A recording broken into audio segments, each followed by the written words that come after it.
So it's just been announced that Sabato de Sarno shall be exiting Gucci. Well, he's already exited.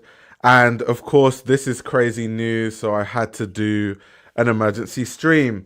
Sabato de Sarno is exiting Gucci after 2 years that he was appointed as a creative director, which means that the upcoming Autumn Winter 25 show that was supposed to happen during Milan Fashion Week on the 25th of February will now be designed by the Gucci design studio. For a quote from the CEO of Gucci, Stefano Catino, he said, "I would like to express my deep gratitude to Sabato for his passion and dedication to Gucci. I sincerely appreciate how he honored Gucci's craftsmanship and heritage with such commitment." Gucci's sales slumped by 25% to 1.64 billion euros in the third quarter of 2024, dragging heavily on parent company Kering, which is obviously Gucci is their highest brand, is the biggest brand of Kering. And so Kering issued a profit warning off the back of the sales slump, its third in a row. The Italian designer Sabato de Sarno joined Gucci from Valentino, where he was latterly the fashion director, overseeing both men's and women's wear collections. Before joining Valentino in 2009, he worked at Dolce & Gabbana and Prada. A new creative director will be announced in due time. And once again, the CEO has given his thanks. So, there's a lot to talk about here. I mean, essentially what I've initially been saying is essentially what has happened. The second that Gucci parted ways with Alessandro Michele, I was like, what are you doing? What are you doing? Because they saw a decrease in profits, but it was at a time when overall there was a luxury slowdown. We were in a serious and severe economic crisis. So I thought they were jumping the gun a bit. And something, whether you like Alessandro Michele's aesthetic or not, because I know that some people really like it, some people don't. One thing I've always said about Alessandro Michele and Gucci is that his aesthetic is very distinctive. And my critique for Sabato's Gucci, and it's always been the same from day one, I've been saying, I don't think Sabato de Sarno is a bad designer. I don't think his clothes are bad in any way. I just think that the strategy of the Kering team, bringing him in to kind of make everything more commercial and more palatable to the average audience and, you know, playing into this quiet luxury trend, I knew it wouldn't work. Because when you look at a lot of the Gucci collections designed by Sabato de Sarno, which is what I used to say, it looks like so many other brands. Like the clothing that they were making could be so many other brands. So I don't see why you would choose the Gucci version over another version of a brand that you've been buying for that look anyway. So I just didn't really see the appeal of Sabato de Sarno's Gucci. And that's once again not really his fault. That's more to do with the executive decisions that have been made at Kering. We saw shortly after Alessandro Michele and Gucci parted ways, a sort of executive reshuffling. We saw lots of people on the executive level changing and them hiring new staff. So I think really the people at least to blame are the executives at Gucci and having this horrible plan and thinking that things were going to get better by having an aesthetic that so many other brands have and not really separating yourself in any way from the curve. And it's crazy because when I was doing research into the Saint Laurent collection and reading into Anthony Vaccarello interviews yesterday, one of the things he said was that when he came up into fashion, and I definitely mirror this sentiment, every brand was unique. And so it was very interesting because every single brand gave you a different point of view on things and gave you a different aesthetic. Whereas now it's almost like all these luxury conglomerates in pursuit of trying to chase more money, they are all looking the same aesthetically and they all make the same clothes aesthetically. And to me, that just doesn't work. And they are prisoners of their own success. Literally, I've been saying this about luxury. I said it, 2 days ago, that Alessandro Michele is the exception, not the rule. Yes, Alessandro Michele was in the design team. He wasn't really a known designer when he became the creative director of Gucci. And he built, the success of Gucci a lot. Like he made Gucci loads of money. However, that's an exception, not the rule. These brands are so big and the financial and economic targets that they set their creative directors are so high that they really need only now big name designers. It's only big name designers that can really move the needle from a marketing standpoint, from a buzz standpoint, to really push these brands forward. So it's either they accept that in the short term they're going to lose money, or they can keep hiring people that they think they can control to make, their creative decisions and keep failing. Anytime you have business people trying to tell creative directors how their aesthetic should look, you already know they're going to lose. You already know it's it's going to be trouble from there, because there's a reason why business people are business people and creative people are creative people. Every time I've seen a business exec trying to change and say, no, this is the aesthetic that will work, I've always seen, even brands I've worked for, I've always seen things go downhill when that happens. ADF says, so Eddie for Gucci doesn't sound that crazy anymore. Yeah, because we were talking about Eddie Saman potentially going to Gucci the other day, which is crazy because obviously this news, I wasn't necessarily expecting it. I had heard rumors that Sabato could be leaving, but it wasn't really confirmed.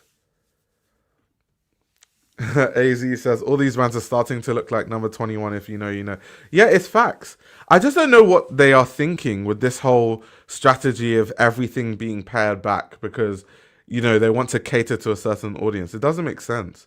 And when Alessandro Michele was making loads of money for Gucci, the main audience was in Asia. So can you imagine that massive audience for Gucci in Asia that Alessandro Michele had? The brand just decided to do a 180. So what happens to all those customers that went to Gucci for that specific maximalist, androgynous look that Alessandro Michele was providing? What happens to all those customers? So sometimes I feel like these brands and these companies, they don't even think about the customer base that they have. They're not really considering, will we be able to attract the same customer base and build on it at the same time if we completely change the aesthetic? This doesn't make any sense.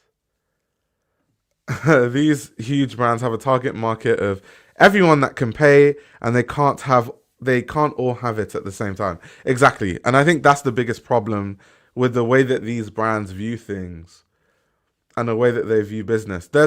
There must be, and I always say this, I don't know what it is, but for a lot of these luxury brands, there must be a cap. There must be a point where you literally cannot grow anymore. Like you've exhausted every possible luxury customer that could possibly exist on the planet. I think a lot of these brands are reaching that point, and they are in serious trouble once they reach there, because if the stock prices are, no longer going to go up, and then people are just going to feel like it's a bad investment because they can't see, these brands growing anymore, everything's going to tank. People are going to start selling their stocks, their shares, sorry. So yeah, I just don't know why these brands don't understand this. They think they can just grow forever to infinity and beyond. It's just not realistic, to be honest. And I know people are going to blame Sabato for this, but it's not Sabato's fault. This was literally, when Sabato was brought in, it was clear that their strategy was to pare things back collectively. So I don't think it's anything to do with him. It's more to do with the business model and the people up above, to be honest. Because now, even right now, what you're looking at on the screen is the Gucci Ancora collection. This is the first collection that Sabato did. And if you look at these pieces, think of how many brands you can think of that provide these same pieces. White tank tops, long coats, mini skirts. Like, how many brands create garments like that? Grey hoodies. Sad says, I feel like the cap is 200 billion market cap. After that, they need to go into luxury experiences, hotels, architecture, in my opinion. Some of them have already done that. LVMH does own a few hotels and bars and cafes and stuff. So they are already going into that. But of course, they don't focus on it as much as the luxury goods, because the luxury goods are the main category for all these conglomerates. So I think that's the next thing. Once they've maximized fashion and luxury goods, then they'll really try hard to start maximizing hospitality and, luxury experiences and things like that. So yeah, we'll see though. I'm not gonna lie, I'm surprised Kering panicked and fired Alessandro Michele so quickly after so many years. At the time, it was such a weird decision. No one was asking for a pared down Gucci. Alessandro Michele's vision was working. So weird. Yeah, it doesn't. Once again, like I said, it doesn't make sense. I've been saying it from the second that they parted. I was like, it doesn't make sense, especially for this aesthetic that you can find everywhere. I just don't understand what they were thinking. I don't really get it. Sometimes I think people also overestimate the brand cachet that they have. Maybe they just thought because it's Gucci, they can just do whatever they want and things would work. And obviously it hasn't. And with Kering especially, Kering cannot afford for Gucci to not work because Gucci is literally, you know, the biggest brand under the Kering umbrella. So when Gucci is suffering, Kering is suffering. If it was Bottega, they wouldn't be suffering as bad. But it's Gucci.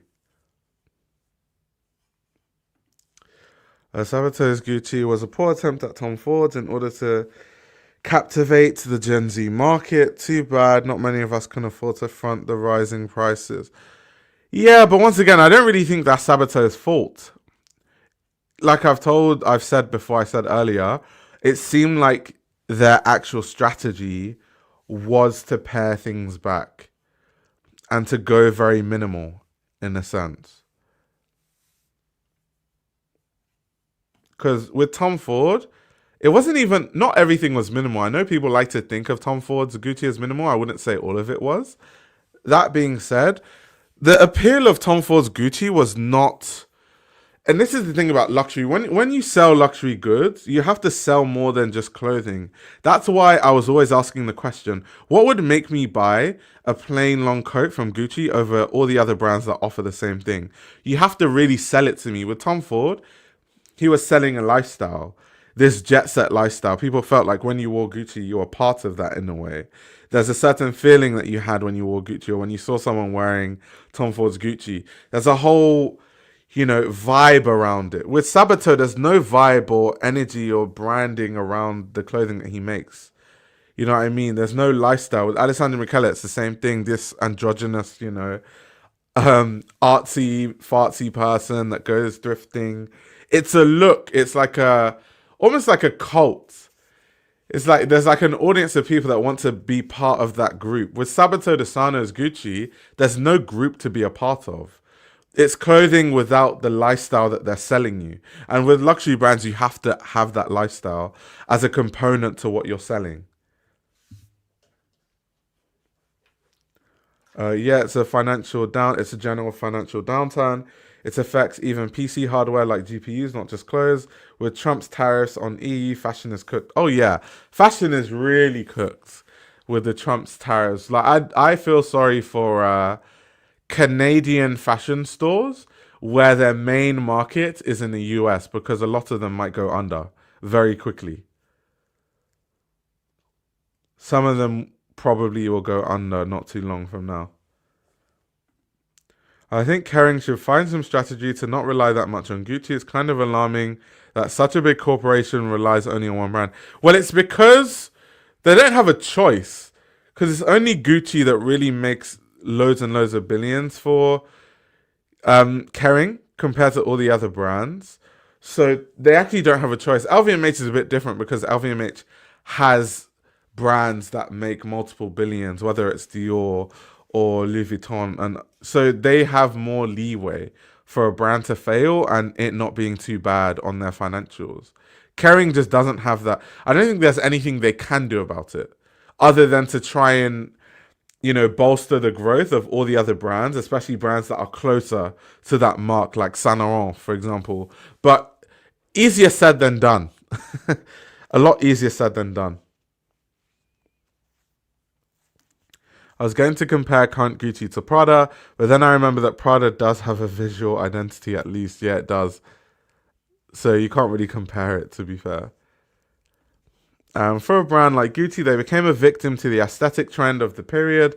And as a house like theirs, I think it was far more harmful because customers expect a distinctive look from Gucci. Yeah, I agree. No, Saint Laurent makes a lot of money, but nowhere close to Gucci. I can even show you the financials. One second. Let me pull up the Q3 Kering report so you can see the difference. Just give me one second. Let me find this press release.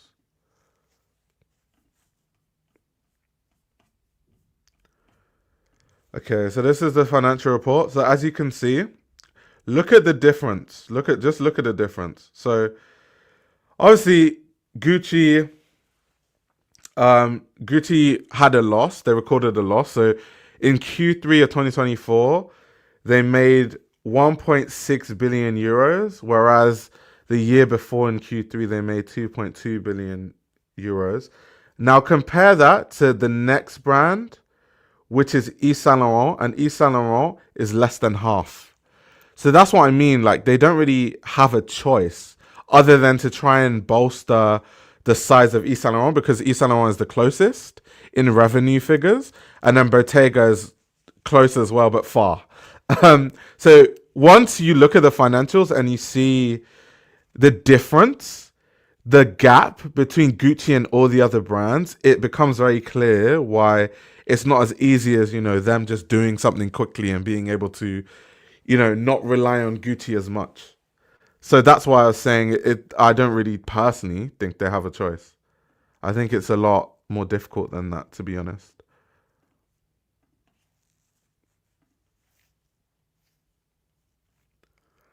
Leah says Gucci is a global brand. There others aren't. To grow, the others have to have the cachet. Like, that is extremely difficult and takes so much time. Yeah, because Gucci is like, the brands that make those billions every quarter are the big names, like the Louis Vuittons, the Gucci's, the Dior's. Those are the kind of brands that make that kind of money. So Yves Saint Laurent is like a big brand, but it's not that. It's not one of those.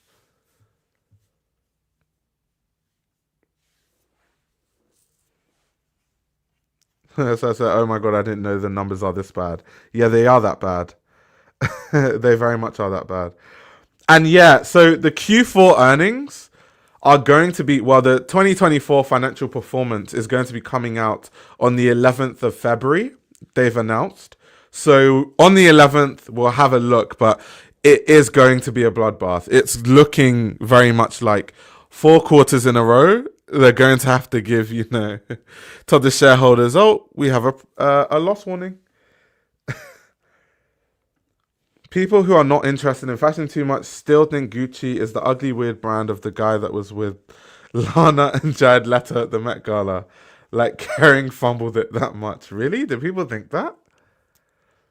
I'm wondering what makes that much money for Gucci, the bags and shoes, because their fragrances are lackluster to say the least compared to YSL. Yeah, their fragrances might be lackluster, but they sell a lot because Gucci is a name that people know. So when they think of a fragrance, they're like, oh, I'm wearing that Gucci fragrance. Most people are not really into fragrances. It's more about name brands and, buying a part of the dream in a sense. That's what they're being sold.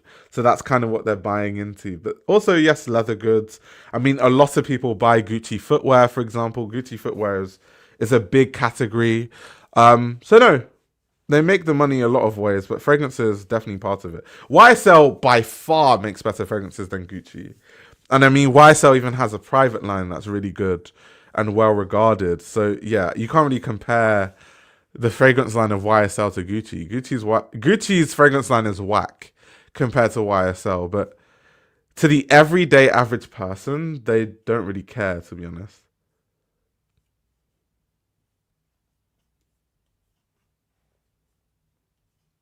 Someone said, not gonna lie, I can only remember Logo Mania and ugly Gucci belts on skinny rappers like Young Thug. That's insane. Pierpaolo at Gucci didn't people say that Pierpaolo is a lock for Fendi though? That's what I've been hearing in the grapevine, that Pierpaolo is going to Fendi. I mean, Gucci is now an option. It's now on the table, but all I've been hearing for months is like Pierpaolo is going to Fendi. Yeah, and just like you're saying, I touched on this earlier. that they should have kept Alessandro Michele. They definitely should have. They just jumped the gun. They saw bad financial performance in the short term and they just jumped the gun, not knowing that it was going to get worse. If they had known, they probably would have kept him. But hey, hindsight. It's a crazy thing. The next man said they've actually humiliated Sabato. I don't think so, because I think collectively we all know that it's not really his fault. Like, he barely had time to sell garments, really, and to get stuff in stores to really make that much of a difference.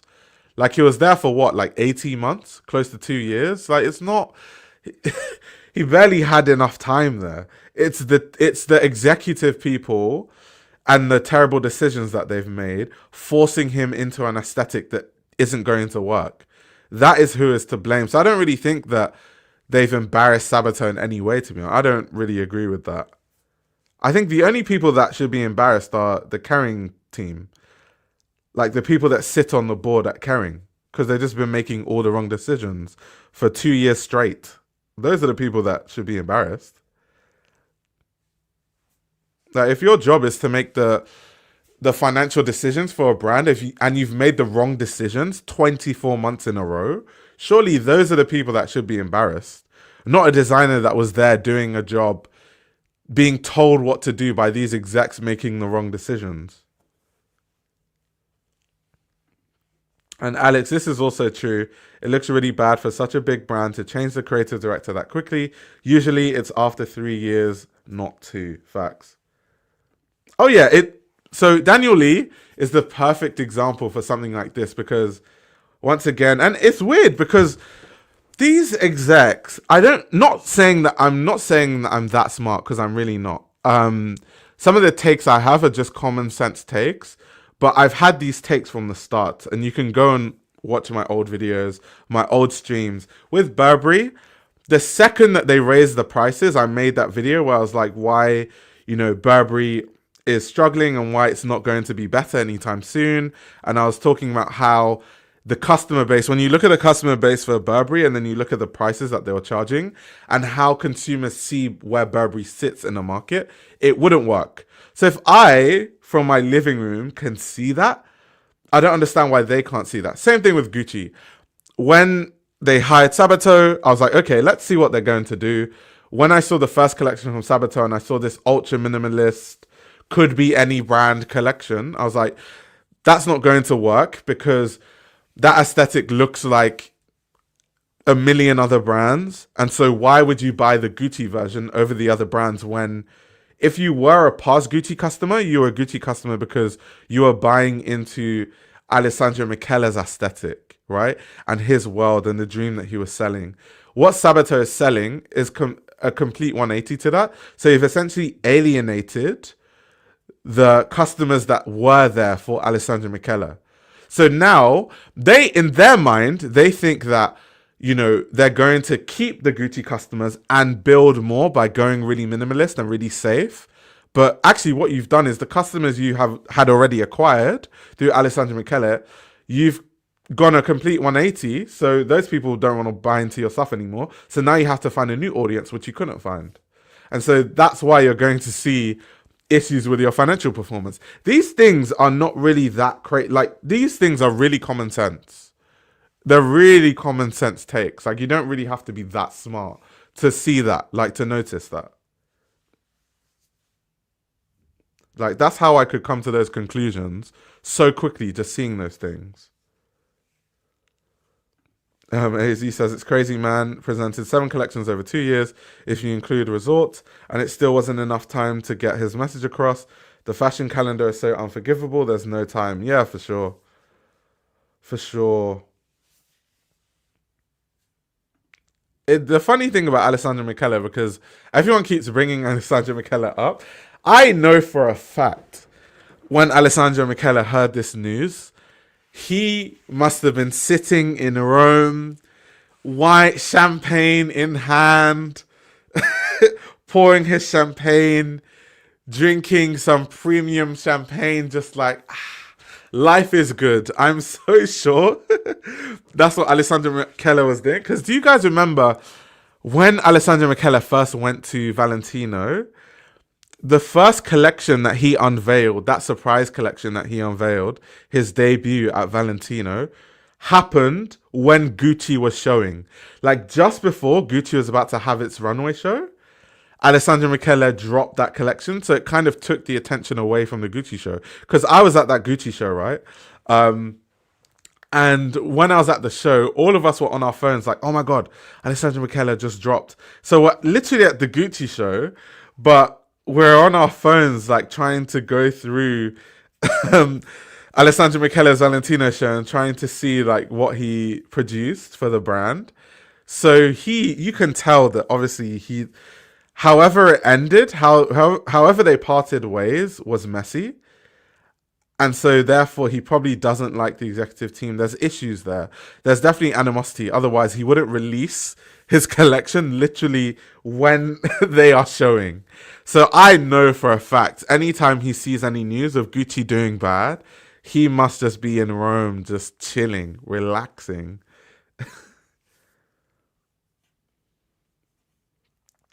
But yeah, we'll see though. We'll see. This is so unsustainable. Yes, it is. Super unsustainable. You can't not give someone a chance to even have like a sell through at least for a few years. You need to give customers time to get used to an aesthetic, especially in the case of Gucci, where they were going a completely different direction. You can't just expect that overnight people are just going to understand that. Like, that doesn't make a lot of sense. It doesn't make a lot of sense, to be honest.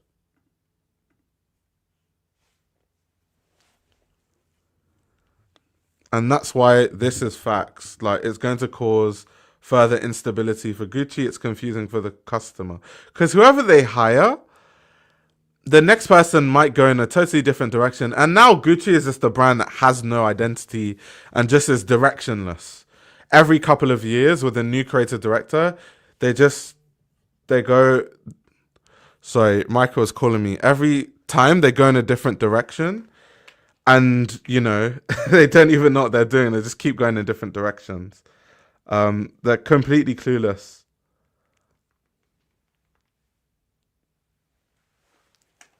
Gucci is doing bad, therefore Slimane will be hired. You know what's funny? Slimane is the guy that you hire when you want good financial performance. The only issue with that for a lot of these companies is when you eventually hire the likes of, an Eddie Slimane, he's got the contract. We know what he did at Celine. That man was getting royalties on every bit of his work. It's insane.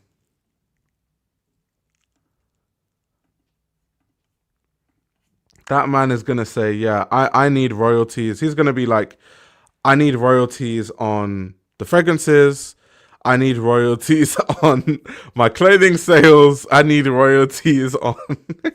He's going to make you money, but he's going to make sure that he gets his money's worth. And kudos to him. I like designers that know their worth. That's one thing I always appreciate about Eddie Slimane. When Eddie Slimane comes in, he's gonna be like, yeah, every marketing campaign, I'm gonna need 5% royalties, and that's exactly what's going to happen. It's just what is going to happen. Also, thank you so much for the super chat, Bruno. Really appreciate it. It will be such a shame if Gucci disappears. Imagine a world with no Gucci. I don't think that's ever going to happen. Gucci's way too big to fail. They're going to see bad performance in the time being, but they're not going to completely fail. Like a brand that makes the billions that they make, even if bad financial performance to them still means that they still make billions.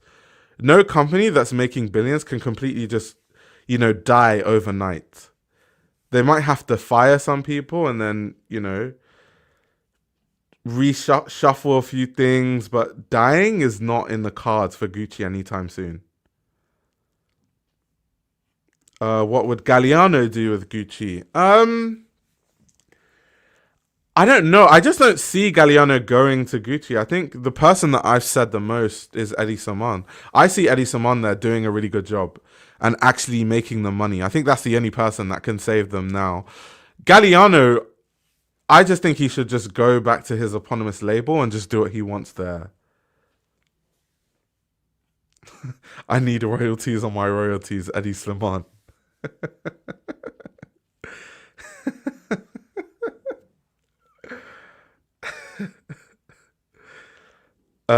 This is fact. Even if they go bankrupt, someone will buy the name and the rights. Someone being Arnault.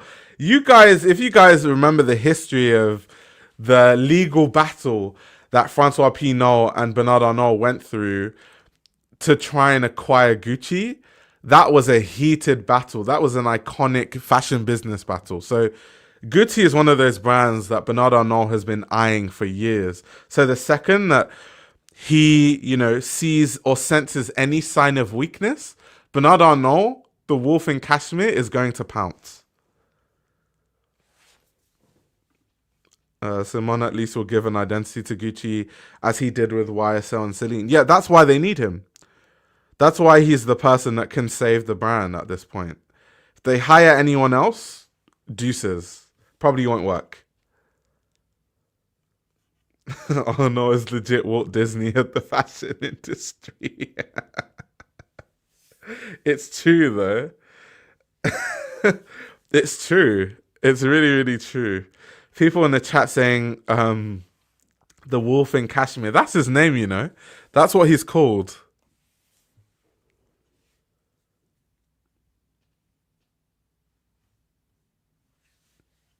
Oh no, can smell their fear.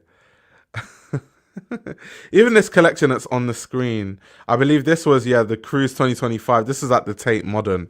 This collection, once again, talking about how this modern version of Gucci doesn't really have any identity. A lot of the looks were just copying trends. It just, like, they had the ballet flats that looked very reminiscent of Miu Miu, but doing it like 3 or 4 seasons late. Some of the other looks looked very Miu Miu. I saw some blouses that looked very Chloe Chimene Kamali at Chloe-esque. It's just, the lack of identity is also a really big problem that they need to solve at that brand. Yeah, this also, the jackets are Miu Miu. How would Eddie handle Vogue and Anna Wintour at Gucci? Maybe Gucci just wouldn't need Vogue. Like, do you know what's funny? We always think that these publications are important until they're not. Eddie Simon boycotted Vogue because Anna Wintour got rid of Emmanuel Alt's job. And obviously Emmanuel Alt is Eddie Simon's friend.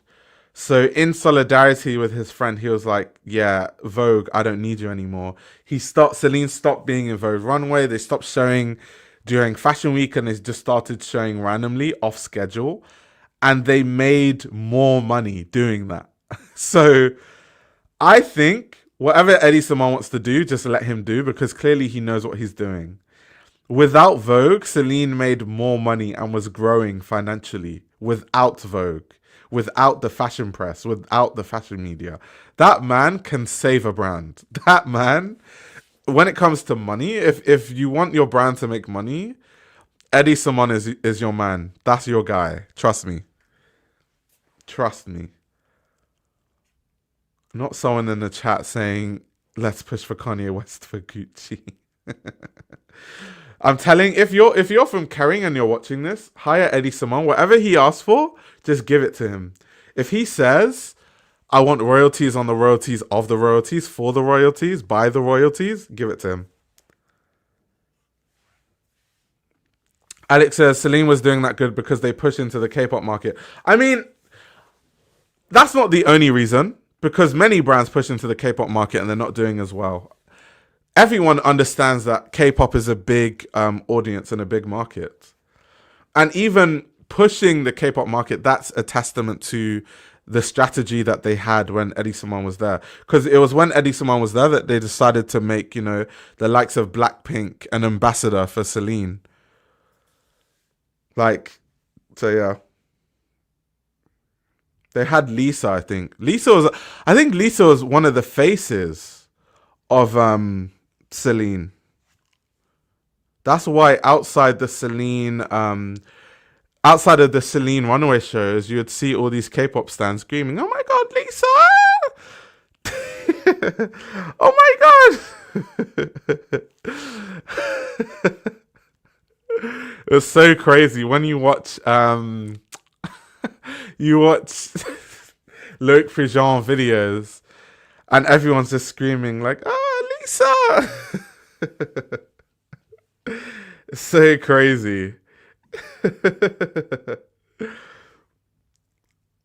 Also, thank you very much for the super chat, Rob. I really appreciate that. Rob says, best fashion channel, keep up the amazing work. Thank you very much. I appreciate it. I try my best. I will never understand K-pop stans. Don't worry. You don't need to understand them. And K-pop stans, if you're watching this, I will not say anything bad about you because I don't want you to dox me and reveal my home address to everyone in the world. Those fans are crazy.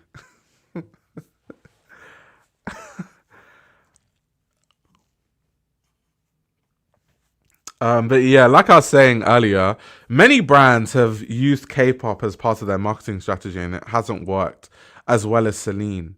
So there's a total thing about Eddie Simon, Celine that made it what it was. It's everything, to be honest, everything that Eddie Simon did was on point. The fragrance line was on point.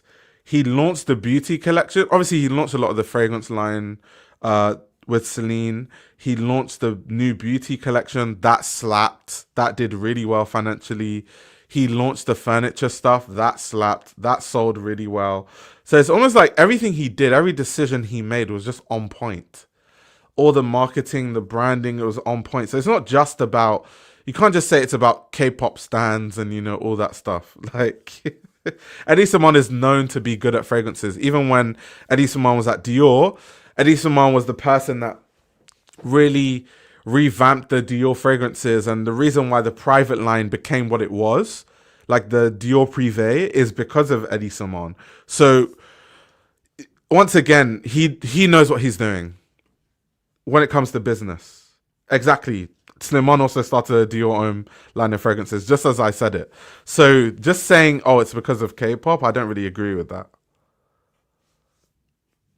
I can't wait for Eddie's to piss off Vanessa Friedman et al. And have her sitting in the nosebleeds to report on the show. It's because if Eddie Simon is very...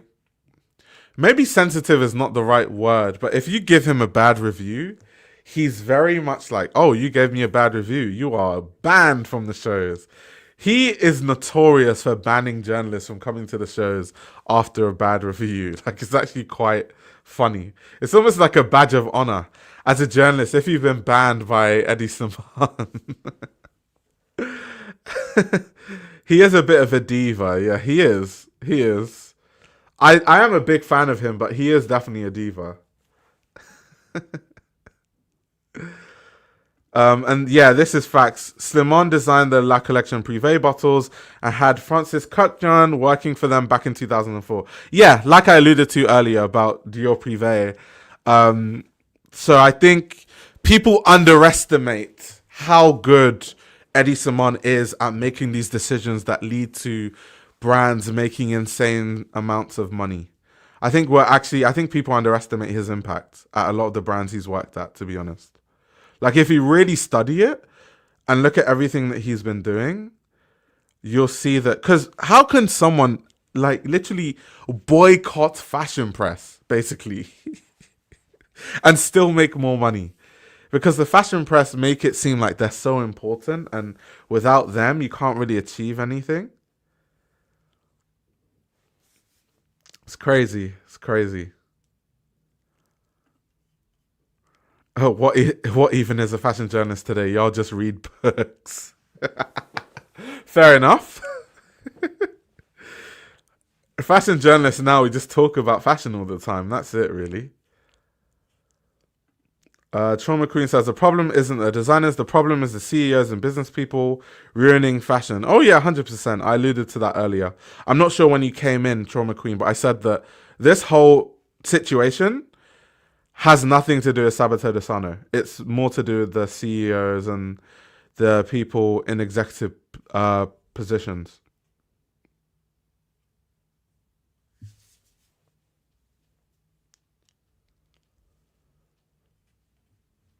At least someone still reads books.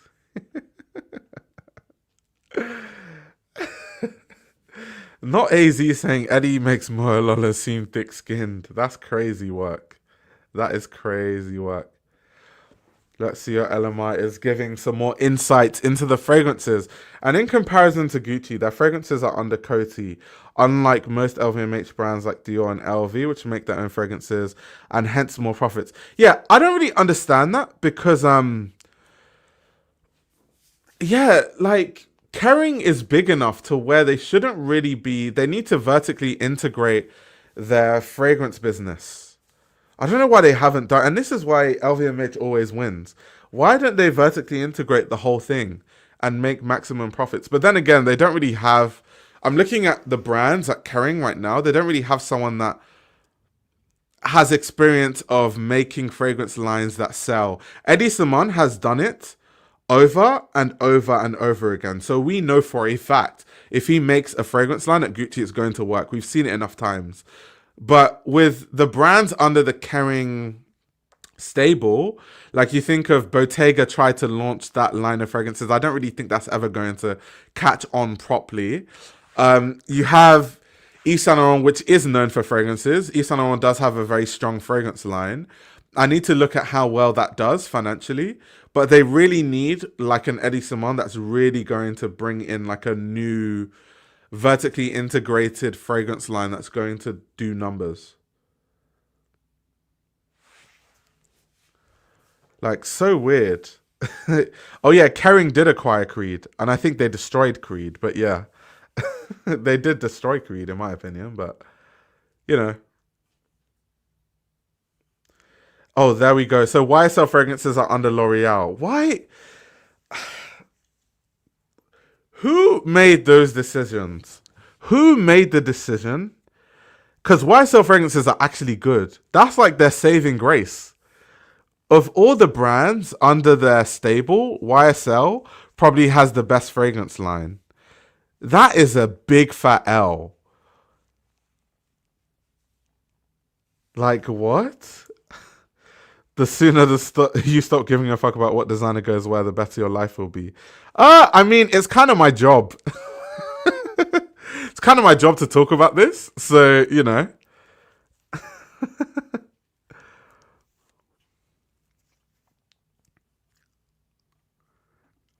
Exactly. Apart from YSL, the other Karen brands have bad fragrances or no fragrances at all, such as McQueen. I just who made that decision to sell the rights of the fragrances to these like whose bright idea was that?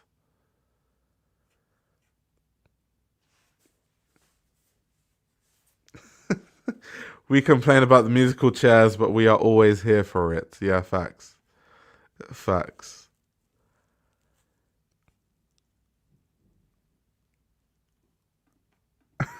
Yeah, I don't think Io is going to cry into his pillow when the next quarter report will show minus 25% loss.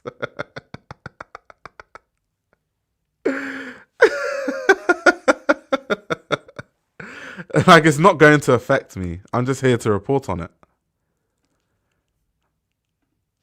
Wait, what did AZ say? The sooner you quit your job because I don't like what you do and focus on something else you don't care about, the better.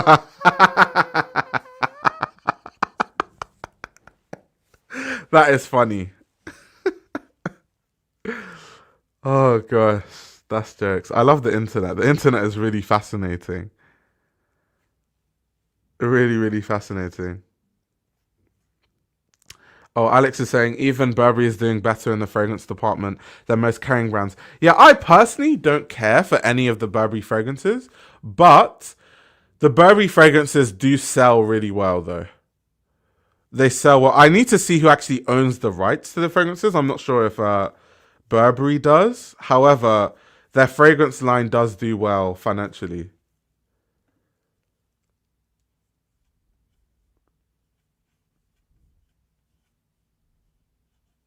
Where do you think Sabato is gonna go? Probably nowhere as big as Gucci. I mean, all these jobs that are up for grabs, like Fendi, and I don't think Sabato is going to any of those brands. I think Sabato is probably going to go and work as a design director somewhere for the time being. Okay, so Burberry is also Coty. So, yeah, there we go.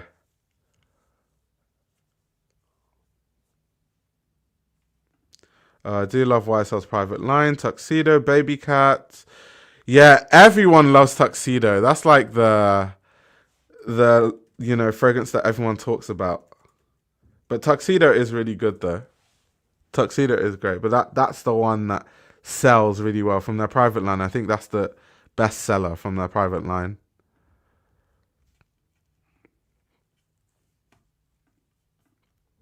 Like they have like YSL, they have Black Opium, does absolute numbers. They have like YSL. They have what's that one that like doesn't last long but it smells heavenly? What's it called? La Nuit de l'Homme.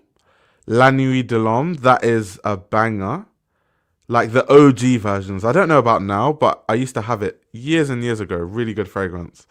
Obviously they have all the private line, like the Baby Cat, Trench. What else does really well? Tuxedo. They have the really old fragrances like Kuros. No, YSL. Their fragrance line is strong, strong.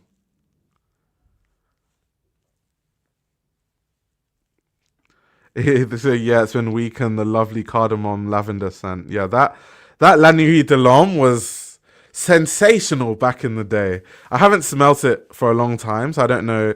And I know these brands, they always make things worse. So I'm probably sure if I smell it now, I'll be disappointed. So I'd rather not. I'd rather just have the smell of the fragrance in my mind, like the memory in my mind, rather than having it spoilt by smelling new versions.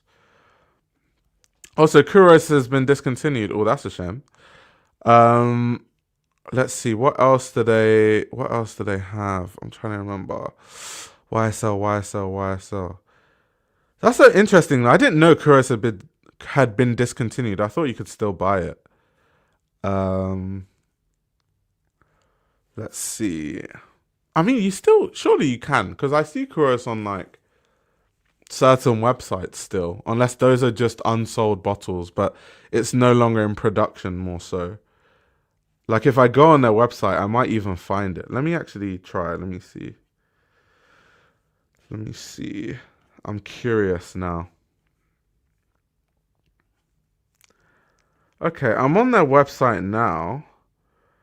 It's available on their website, on the YSL website. Not in 50 mil, but it's available in 100 mil. So it seems like it's still, I mean, it's in stock on their website. So maybe it's just no longer in production or something like that. But I didn't know that. I've always thought it was still around. Strange.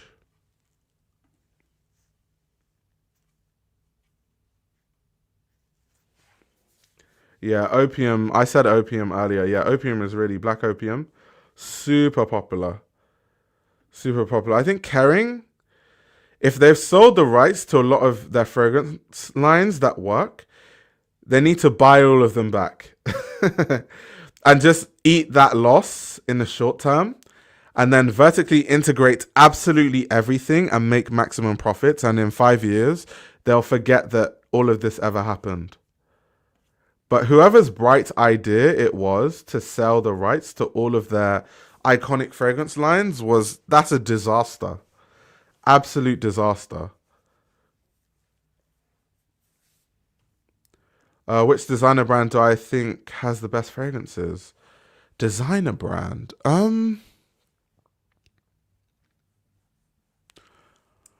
I mean, there's a lot of designers that have fragrances, good fragrances for different reasons. I really love the Issey Miyake line because because it's like a Japanese brand.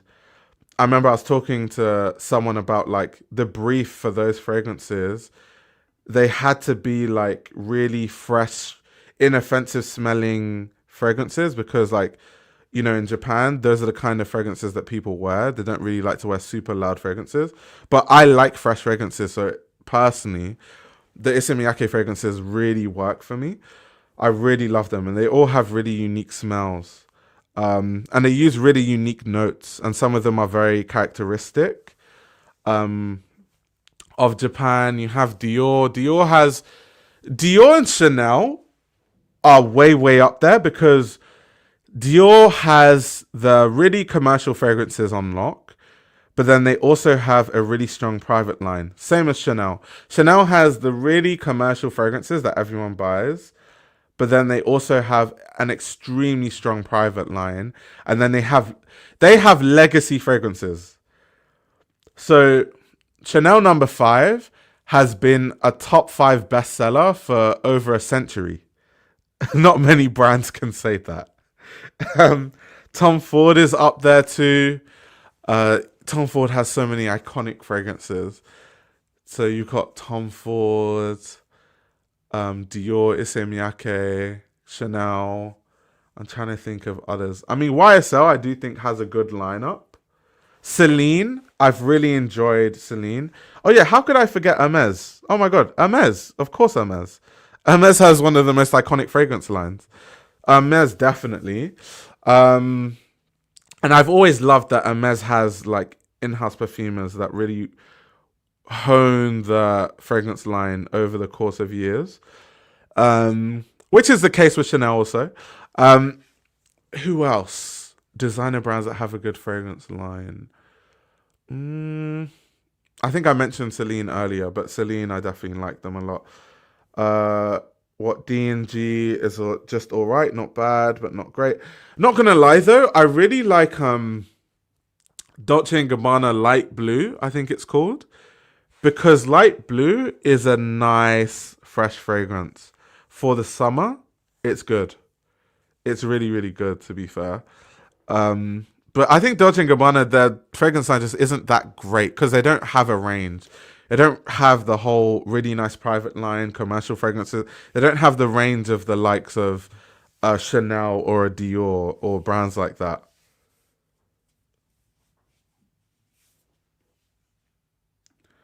I have a lot of friends that would never dream of buying a designer bag or wardrobe that have several designer perfumes. Yeah, the market for fragrances is a lot more than luxury goods, to be fair. Oh, for me, it smells too salty. The thing about fragrances, though, is that your skin chemistry can affect how it smells. So I could use the same fragrance as you, and it doesn't smell exactly the same on our skins because of our skin chemistry. So for you, it could be slightly too salty, and then for me, it could be just right. And then a different fragrance, I could be like, oh, it's too sweet, and then on you, it wouldn't be like that. So that's the interesting thing about fragrances. Maison Margiela, definitely. I like the themes of their fragrances that are supposed to transport you into a certain time and place. I love that about their fragrance line. Comme des Garçons does have a cool fragrance line. They do.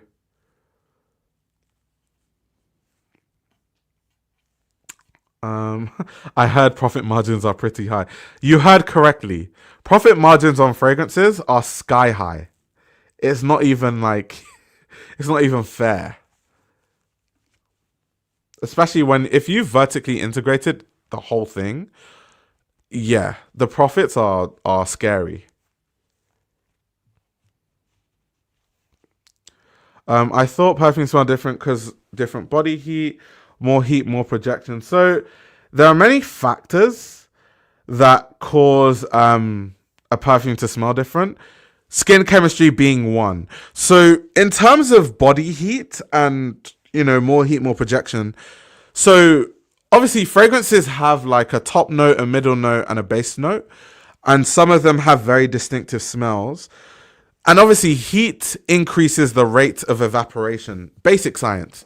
So with that, it means that if you're in a hot area, it can accelerate that process going from your top note to the middle note to the base note. So that's why heat can appear to make a fragrance smell differently. Because maybe if I sprayed a fragrance in cold weather, it would develop slower. So at the point that I meet someone, they might smell something different. But in heat, because everything evaporates and reacts so quickly, everything just reacts a lot faster. So it depends. There's so many factors that affect the smell of a fragrance, to be fair. It's not just really one thing.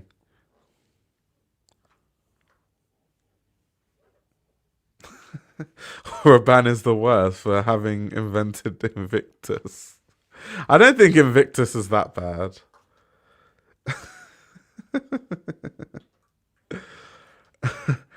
How many sprays of fragrance do you usually use? It depends on the fragrance, to be honest. I think certain fragrances are a lot stronger than others. So if a fragrance is super, super strong and has insane projection, maybe 3 sprays, maybe 4, and that's about it, because otherwise it'll give me a headache. It's too strong. But if a fragrance is really light or faint, I might give it a good 8 sprays, and then I'll have to keep reapplying it over the course of the day. So it really depends on the fragrance. Norang says, I spray once and forget about it. Yeah, I mean, there's no good or bad way. Like, do what you feel comfortable doing. We care that much about Gucci that we are talking about fragrances. The reason we ended up talking about fragrances is because that they need to look at their fragrance strategy, and they need to look into vertically integrating these things and buying the rights back to their fragrances if they want, to start building a lot of money and stuff, like Kering as a company. I'm not a sissy sprayer. I take Persian showers.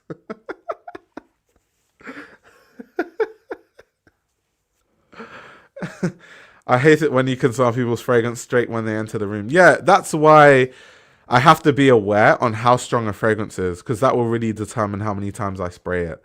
Because you can overspray a fragrance and it's not nice. I've oversprayed a really strong fragrance once and it was not a good experience. I was sick of the fragrance myself. Like, I could just smell it constantly and I couldn't get away from it. And I was out, so I couldn't do anything about it. It's not like I'm gonna take off all my clothes or something in the public. So I just had to deal with it. But I was like, yeah, never again.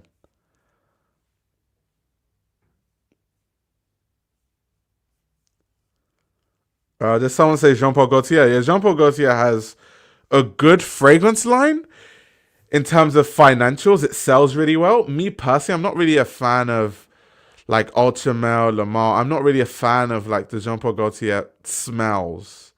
At least the ones that I've tested. I'm not really the biggest fan. But they do really well financially.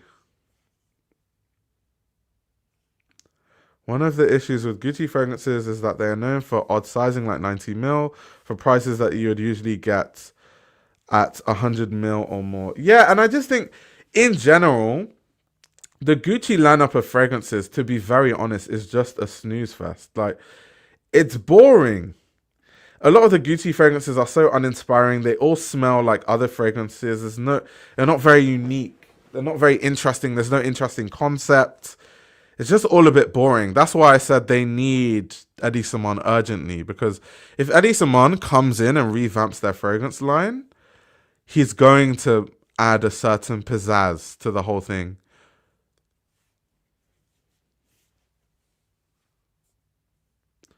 What differentiates a designer fragrance from niche ones or even cheap fast fragrances? I mean, cheap cheap. It's relative, because what is cheap? What does cheap mean? And then also, there are fragrances that I guess most people would consider expensive, but then if you know what you're doing, you can find them for really affordable prices.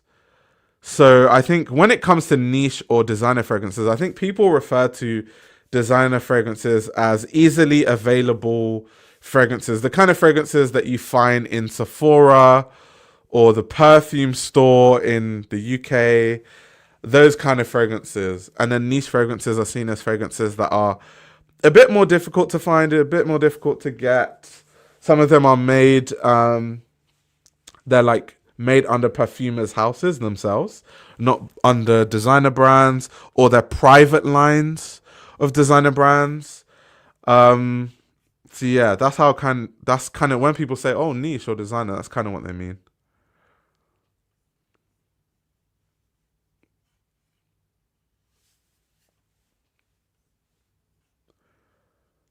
Zara fragrances are cheap, but I'll stand my ground defending it. So I've never owned a Zara fragrance myself, but I have friends that have, and they don't smell bad. They are copies of really famous fragrances made cheaper, but I don't mind it. The people that I've smelt wear Zara fragrances, they smell really good, to be honest. So I don't really have an issue with it.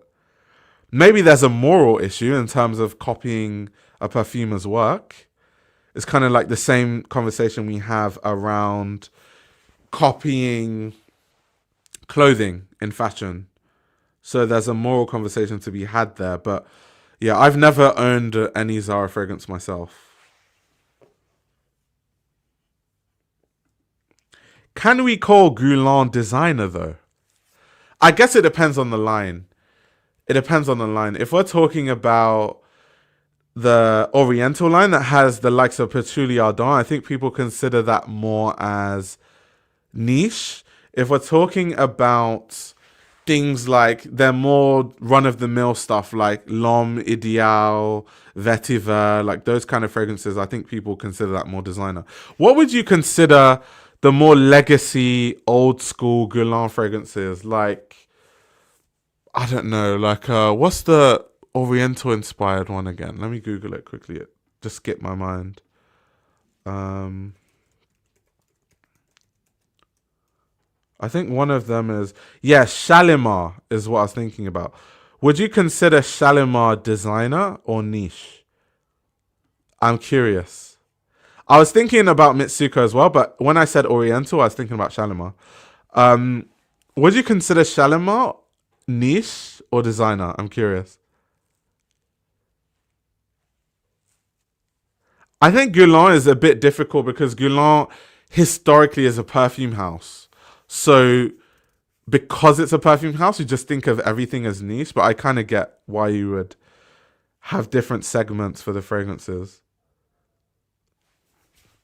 Yeah, it's because it's a fragrance house. You kind of just have to see everything as niche. It's the same reason why you wouldn't call Creed anything that Creed makes designer because it's a fragrance house.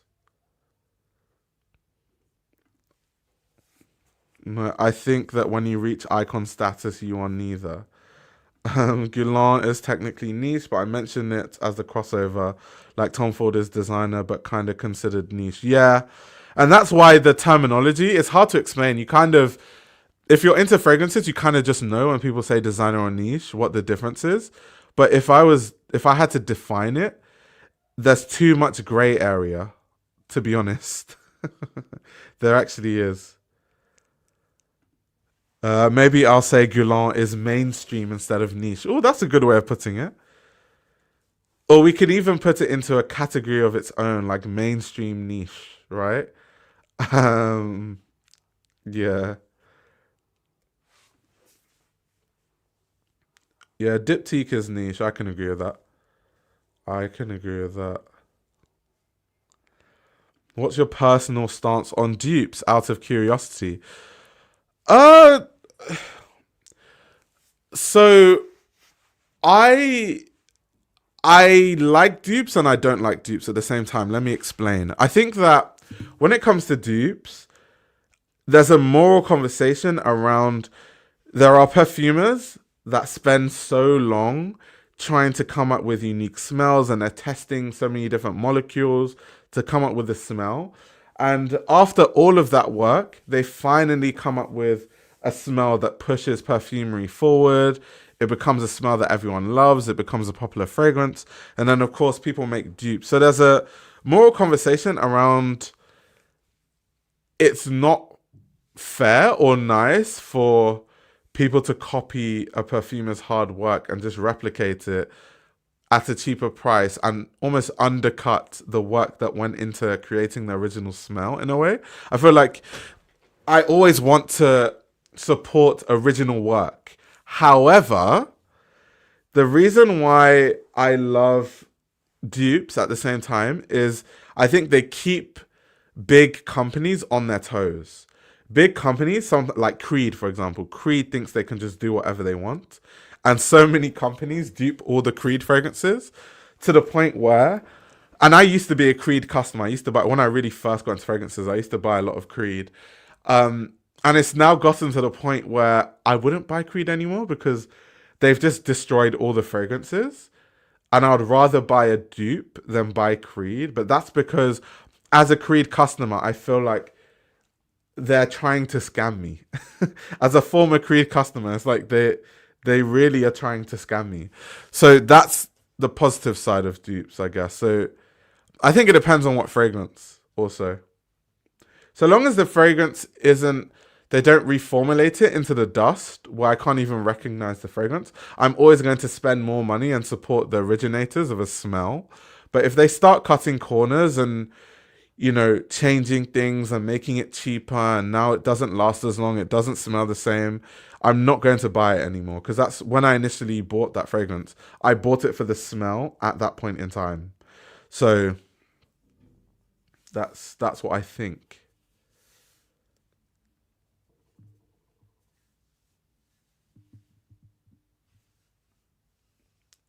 But the worst, yeah, these are the worst.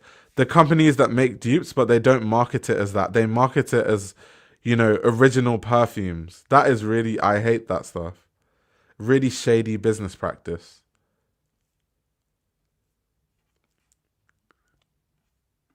Have you tried perfume oils? Yes, I have. Every time I go to, last time I had a perfume oil was when I went to Turkey. There was a really cool spot in Istanbul and I got loads of different perfume oils. Before then, the last time I got perfume oils was in Qatar. Not that there aren't perfume oils in London or anything. It's kind of something that I do when I travel. Because I like doing, like playing with traditional scents. So like when I was in Istanbul, there's like, they have certain Turkish traditional scents that they use as their scented and perfume oils. So I find that interesting because when I wear those perfume oils, it reminds me of those places. That's why I like doing it. But yeah, I wear perfume oil sometimes. Not all the time though, because they are really I don't know, like I have a tendency to do this. Like you guys watching the stream, you'll probably see me do this a lot. It's a bad habit. And when I used to do this, because when I apply perfume oil, it's like here, and then pulse points. So I'd mistakenly touch the oil and it's really annoying. It's hard to wash off my hands and stuff. So I don't really like wearing it too often.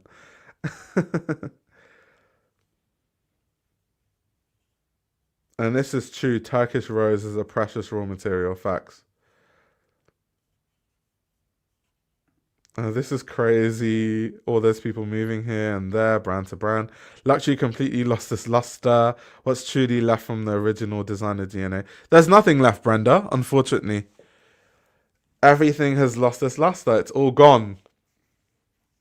This is just, we're starting to see the fashion luxury reset slowly. 2 years from now, we'll properly see it. But it's still, we're getting there slowly.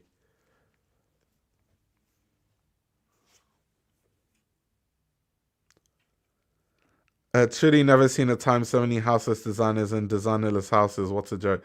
Yeah, Luke, when I was telling you that this scene of musical chairs over the past year or so has been insane, you're like, but there have always been musical chairs, but not like this though. Never like this. I've never seen it to this extent.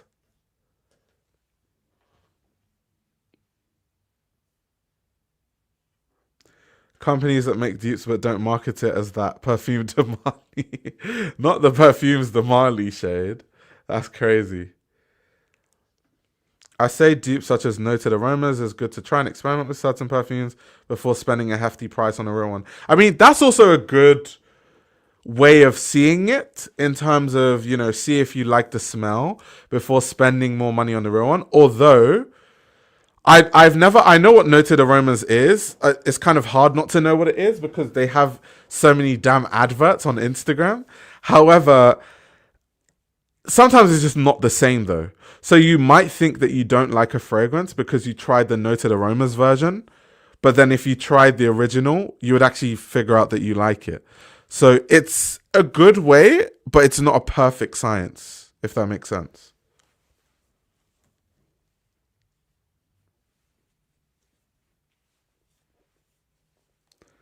Well, I'm not sure even Eddie Simon can save this house. It might go the way of the dodo.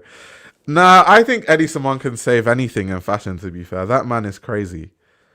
That man is actually insane. I feel like this is making me sound like an Eddie Simon fanboy. Guys, if he makes a runway show that I don't like, I'm going to critique it the way I critique every other designer, and he's going to ban me from the shows. But if we're just being factual, what Eddie Simon touches turns to gold. Not this chat making me go to Fragrantica.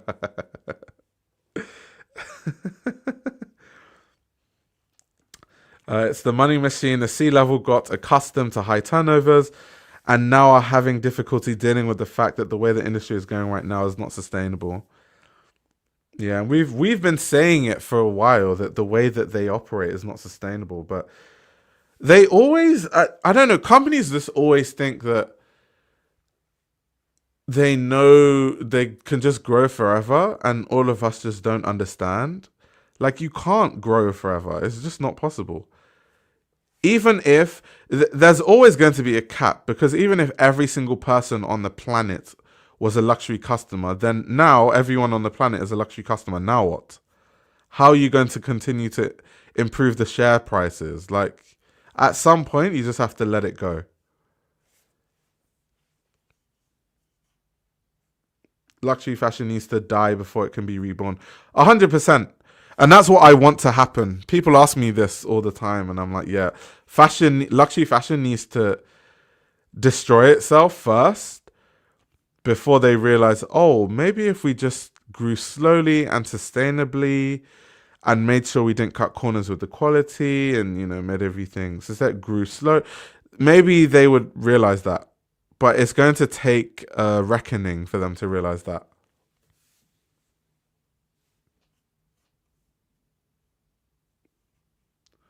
Private equity killed luxury, to be honest, just like it does everything else.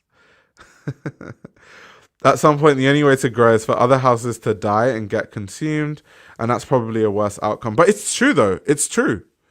It's honestly true. Some of them have already reached their maximum potential financially. The people that work, the exec teams and CEOs just don't realize it yet.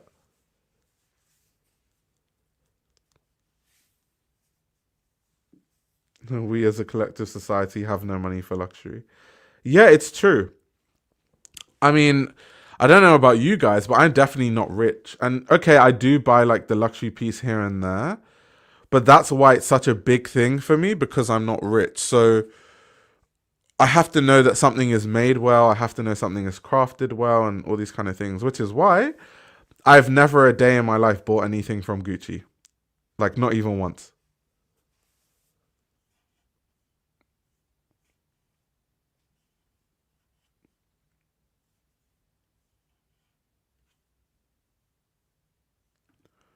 The people they're targeting have it, and most of everyone else wants to buy a single wealth signifier like a bag and then move on. Yep, facts. But the thing about that conversation, though, and this happens every time, is that, okay, yes, most people can only afford the perfumes and the bags, which is why that's where they make most of their money. But you need to sell a dream for people to feel like when they buy that bag or when they buy that bottle of perfume, they are part of that dream, right? So if you're not selling a dream effectively, people will slowly lose interest in the brand as a whole. So when they go to a fragrance shop and they see Gucci beside a Dior fragrance, beside a YSL, they're going to go for the brand that's more familiar to them at the time, or is more relevant in pop culture, or is a brand that, they think about more. And so if you have a creative director and you have designers that aren't selling the dream effectively and making sure that they stay as part of the zeitgeist, you have an issue, because that is where they really start to lose out. So that's why these runway shows will always be important. Even if ready to wear is not really what sells, it's not what makes these companies the most money. It has to happen. These things have to be created for the dream to be sold properly. If it isn't Eddie Simon, who do you see taking over? I don't really know, because I just think Eddie Simon's the only option. I mean, definitely not Kim Jones, because Kim Jones is vacant now. I'm trying to think of the other vacant designers. People have said Pierpaolo Piccioli, but the thing is that he's supposedly going to Fendi, so that's out of the window. And it makes sense for him to go to Fendi. I mean, he used to work there. He worked there earlier in his career. It only makes sense that he goes back to Fendi. It's kind of similar to the whole Alessandro shebang. But anyway, who else? I mean, people have said John Galliano. I don't see that. I don't see John Galliano doing what they want him to do and make money the way that I just don't see how he would achieve that.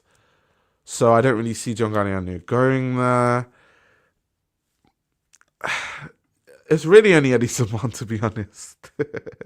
It's either Eddie Simon or it's two options. They're either going to hire Eddie Simon, or they're going to hire a designer that we've never heard of, thinking that they're smarter than everyone else, and then that designer's not going to sell, and then we're back to square one. If they decide to hire another designer that we don't know and think they can control that designer and control the narrative, it's not going to work. Mark my words, it's just not going to work. Because executives trying to decide... The reason why they need Eddie Simon, first of all, is... We've seen what happens when business people think that they know better than creatives on creativity. This is exactly what you get. So Eddie Simon is the kind of designer that has a strong enough design language where he's just going to tell the execs, this is my vision, and you're hiring me for this vision. And if you're not going to hire me for this vision, then I just won't come here. That's Eddie Simon. So they're not going to control him, and his creativity will shine through and he'll make money. If they hire some young designer that they can control, you're just going to have some tasteless exec trying to tell them some quite luxury trend they saw on Instagram that they want the brand to follow because they think that a lot of customers fall within that aesthetic and therefore they feel like it can make a lot of money. And it's just going to continue flopping. John Galliano is going to make a double G monogram slinky dress.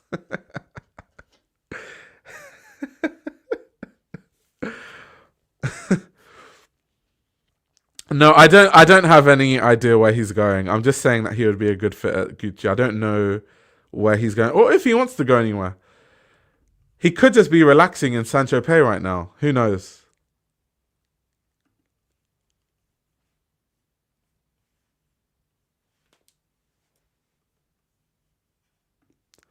Can a deal with Alessandro co-design Gucci and Valentino at the same time be reached? Not really.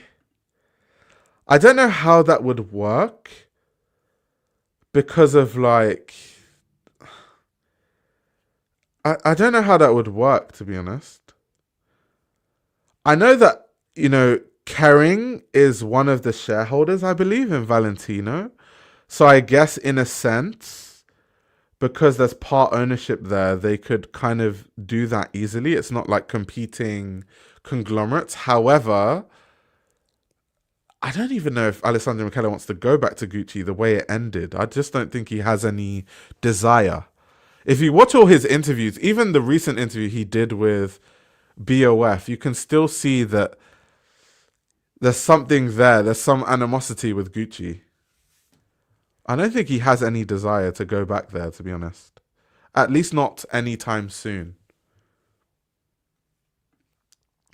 Okay, Sharaf from Casablanca to Gucci. I can see that in the sense that he would probably do well financially at Gucci, to be fair. But I don't see why he would do that. Casablanca makes so much money. Why would they do? He wouldn't do that. That wouldn't make sense to me. Casablanca is like pushing to be that independent brand that becomes a $500 million company. I don't know why he would, divert attention away from Casablanca. Just not really a good idea. Do you see general fashion changing in the future? Or will it always be European style based? I feel like I am ready for new shit. It is always the same military European fashion style. I know, it's really annoying, right? Yeah, I think fashion will. I don't know why people aren't tired of this stuff already, but I guess fashion will still be like this for a while. I can't see it changing. I think once luxury has that big reset that we've all been talking about, where these brands literally have to close down at some point, it won't be anytime soon, but once that happens, I think we'll see a shift in aesthetics and a return to a golden age of fashion where there's a crop of new designers all doing different things, all with different aesthetics and points of view through clothing. I think we're going to see that. But till then, be prepared to just see plain ass coats and blazers and every brand trying to appeal to the biggest market possible with no soul.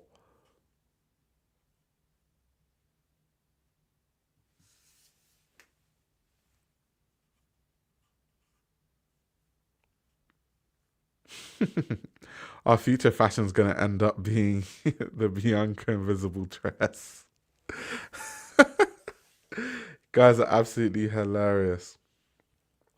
J.W. Anderson at Gucci.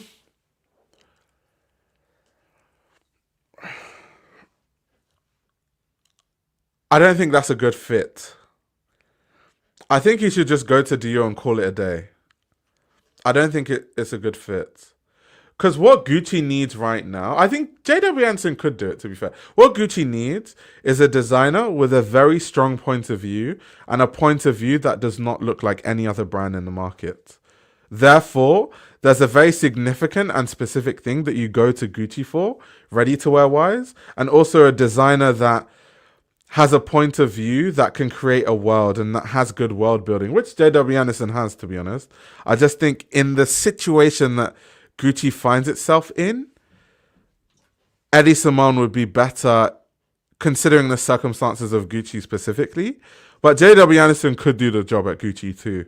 But I think I think he should go to Dior and call it a day. Dami says, I feel like Casablanca will probably sell to LVMH or OTB after they hit the 250 million mark. Only place I can see that brand living under a conglomerate. We'll see. Let me be clear that Gucci dropping Sabato this soon is basically a total self-admission of failure. No way to dress his short tenure as anything but a total creative and commercial catastrophe. I mean, that's facts. I can't say I don't agree with you there.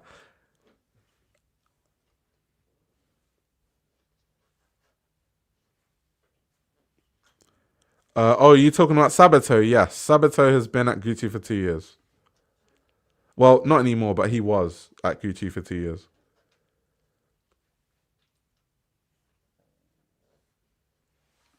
I'm gonna troll. Let's put Ludovic for Gucci.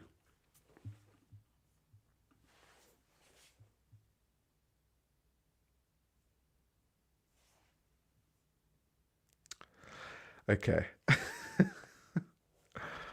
If you want Gucci to no longer exist as a brand, then be my guest.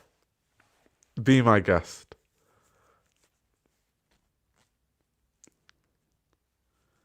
Agree, JW Anderson can do the job without blinking an eye, or they simply should pick a new lesser known designer with bold and unconventional ideas.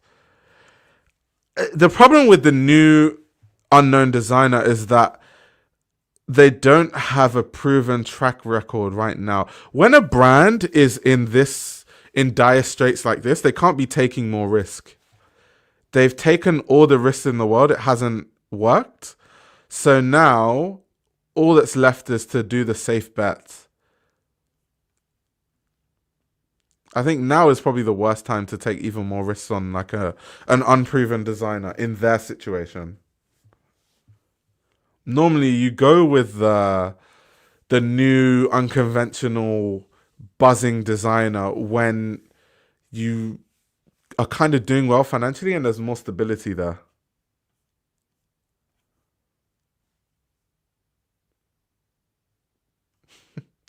What's happening with creative directors playing with brands like it's tag? I don't know. It's the fashion musical chairs.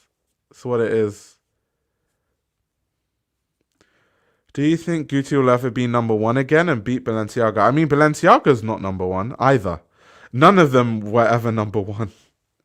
The biggest brands in fashion are Chanel and Louis Vuitton.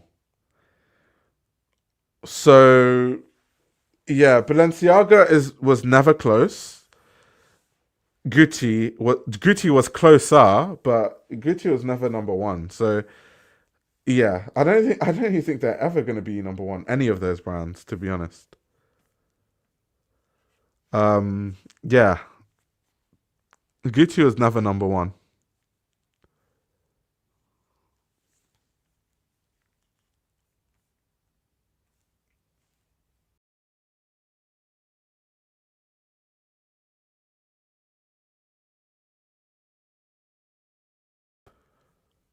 Sorry, guys, just had to reconnect my internet. My internet was playing up. But anyway, what was I saying? Someone was saying that Gucci is number one. Oh, in Kering. Okay. Um, so do I ever think Gucci will be number one again and beat Balenciaga? So Balenciaga is like, nowhere near Gucci. It's never, ever been anywhere near Gucci. Like, it's not even close. Like, it's not close. Trust me. I think people think that Balenciaga, and I encounter this all the time. I see comments like this all the time. I think people think that Balenciaga is way bigger than it actually is. Balenciaga is nowhere near Gucci. Like, Gucci has always been number one for Kering, and it will stay number one unless something really, really bad happens. Like, there is a massive gap between Gucci and Balenciaga. Like, the gap is so far, it's unbelievable.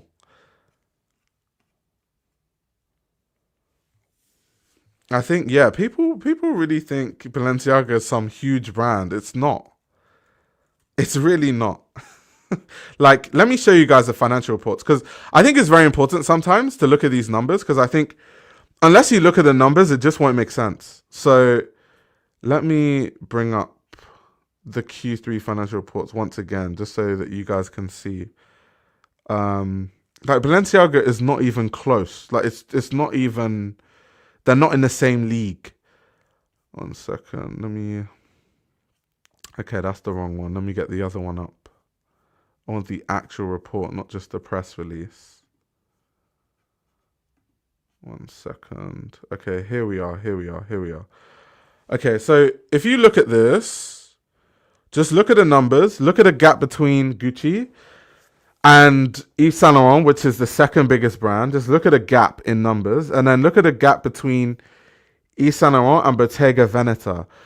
Then after Bottega Veneta, you can see a section that says other houses.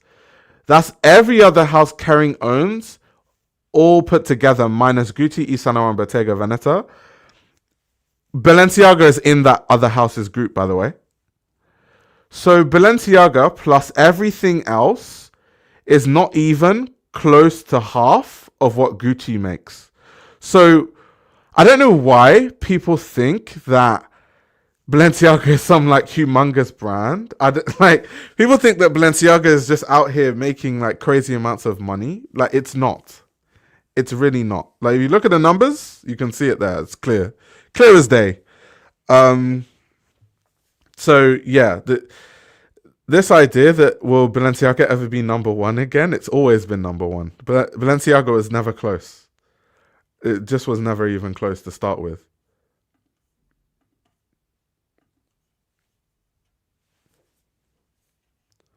Bro, I feel like LVMH management could make Balenciaga so big. They probably could. Because Balenciaga, first of all, fragrance line is lacking. There's a lot of money that could be made there. There's a lot of money that could be made in a lot of categories with Balenciaga if they really wanted to maximize every corner of profits. I know LVMH wishes they could get their hands on Saint Laurent. Facts. Bernard Arnault wants everything. Gucci, Saint Laurent, Bottega, he wants it all. He wants everything.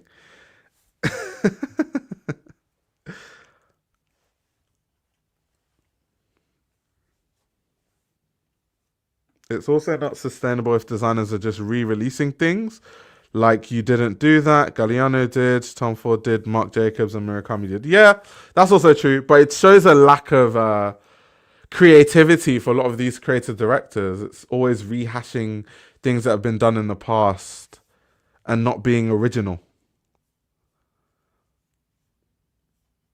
Like Green has said, everyone thinks Balenciaga is huge because people buy fake Balenciaga stuff from Turkey and it looks like they sell a lot. You also need to remember that something that sells the most for brands outside of luxury goods are fragrances. Now, Balenciaga, they don't really make money. Like their beauty, the beauty side of Balenciaga is lacking. So if you think of the fact that you have some brands where the beauty makes billions, and then Balenciaga where the beauty is is literally like null and void. That's part of why there's a massive gap there. If LVMH gets Hermes, it will be a sad day. You can kiss goodbye to the quality at Hermes once that happens. Kiss it goodbye. Can Balenciaga quality get any worse though? LVMH are going to freak out if there aren't any corners left to cut.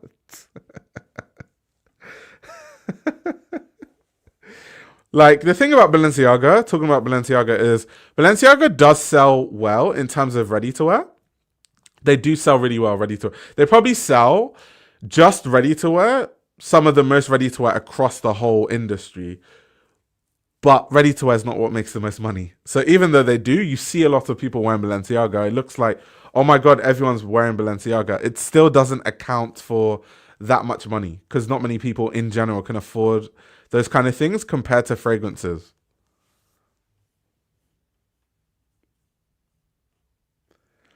Wait, did you just say Hermes is privately owned? So I don't think it would ever happen. Luke, every company that has ever been bought started off being privately owned.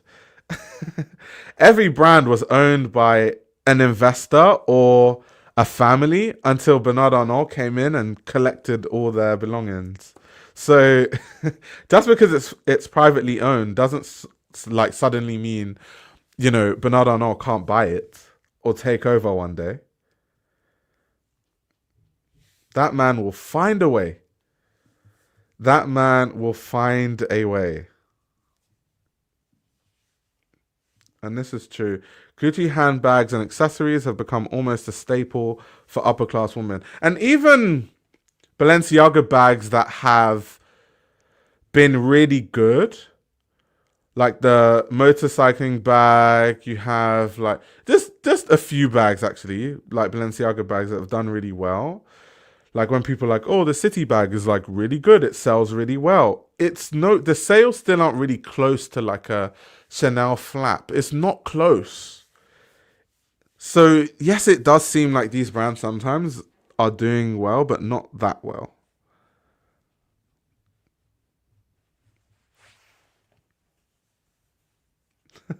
I hope they never get the controlling majority. We'll see about that. We'll see. I don't put anything past Mr. Arnault. That man is powerful. That man is extremely powerful. No, Luke says true, but I think the family hates him personally. I mean, there's a lot of people that don't really like Bernard Arnault, but it's not going to stop him.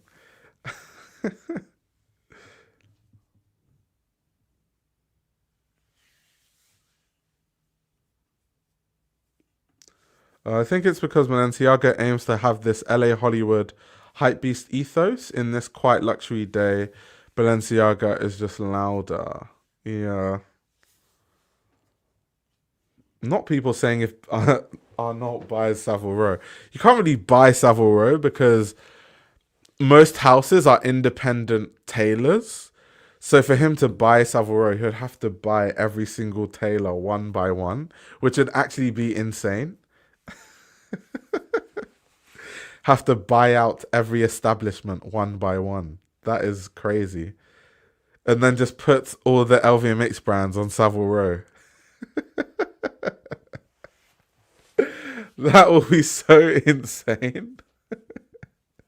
It's kind of like what happened on Rodeo Drive, because Rodeo Drive used to be a place where there were like nice shops and independent cafes, and then the luxury stores came in and pushed everyone out. So same thing with Savile Row. It's a place where you can find the best tailors in the world and people having their independent tailoring houses, and then all of a sudden LVMH swoops in, and now it just looks like a block of luxury stores. No soul.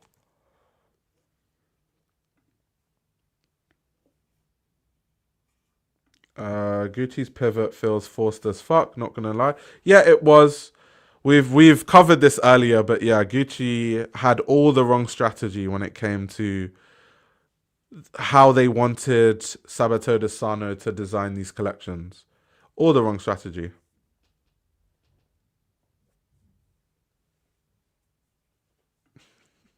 You get yourself measuring in Savile Row. If he's really down to buy no custom tailoring, you still pay more. This is also true. He could privatize the street.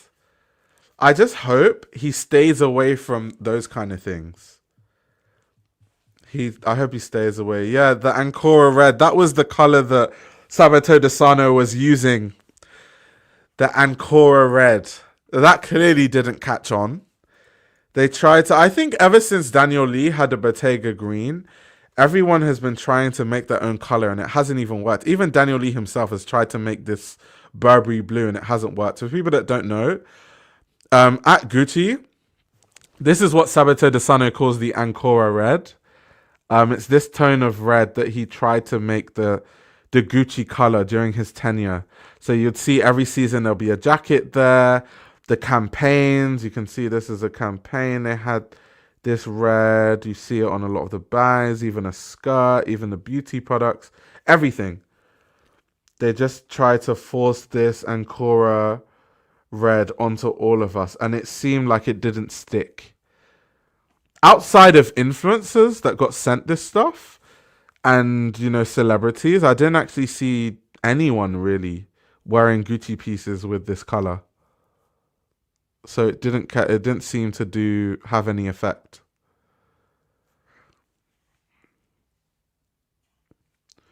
The thing is, the color I see a lot, but not from Gucci. This kind of like, red maroony thing. Loads of people love that color, but I just don't see people buying the Gucci pieces or the Gucci versions. It's giving me the Burberry Night Run flashbacks all over again.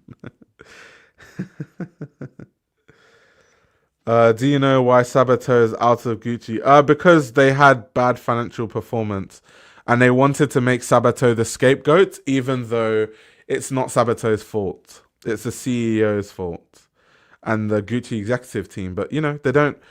Nobody likes responsibility. They like to always find a scapegoat and blame someone else.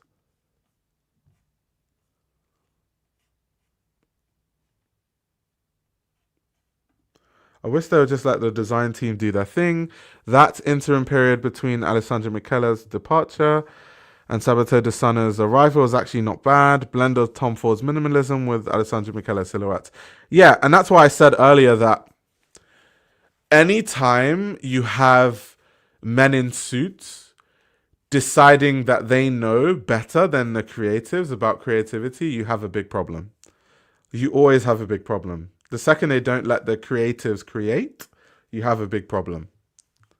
And that's not to say they can't guide and be like, okay, slow that down there. That's a bit too much, you know.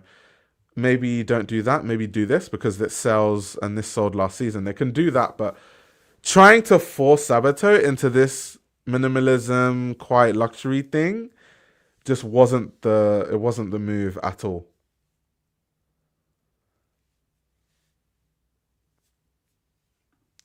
Gucci really doesn't own this oxblood color, so it never took off. It's not like Tiffany blue that is in the brand DNA. Yeah. And I mean, like I said, because of the Bottega green that Daniel Lee did at Bottega Veneta, I think a lot of brands now just think that they can make a color a thing and then it's going to catch on. Eddie Saman at a non-French house isn't believable. If the money is right, I'm telling you, if they're like, you know what? We are in dire straits. Eddie Saman, we're going to give you your royalties. I think he would go.